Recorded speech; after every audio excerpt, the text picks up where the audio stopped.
Hello guys, আসসালামু আলাইকুম। আশা করি সবাই ভালোই আছেন। আপনাদের দোয়া এবং আল্লাহর রহমতে আমিও অনেক ভালোই আছি। আবারও একটা নতুন ভিডিও নিয়ে আপনাদের সামনে চলে এসেছি। কুষ্টিয়াতে শুরু হয়েছে 5 দিন ব্যাপী পিঠা উৎসব। এই পিঠা উৎসবটি শুরু হয়েছে কুষ্টিয়া শিল্পকলা একাডেমিতে। এই মেলাটি 5 দিন হবে। আজকে প্রথম দিন। আজকে আমি এই মেলাটি ঘুরতে এসেছি। মেলাতে প্রচুর আয়োজন হয়েছে, চারিদিকে প্রচুর লোক।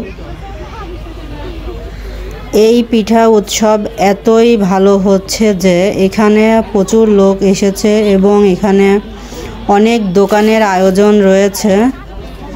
প্রতিটি দোকানে রয়েছে কিছু কিছু আইটেম, যেমন পিঠা রয়েছে, বাবুদের খেলনা রয়েছে এবং তার সাথে বাবুদের খেলার কিছু জায়গাও রয়েছে। নিরিবিলি পরিবেশে এই পিঠা উৎসবটি আসলে অনেক ভালো হয়েছে। আমাদের কুষ্টিয়াতে শীতের উৎসবে এই পিঠা উৎসব আয়োজন হচ্ছে। আজকে আমি আপনাদেরকে এই পিঠা উৎসবটি ঘুরিয়ে দেখানোর চেষ্টা করছি। দেখুন এবং আমাদের সাথেই থাকুন।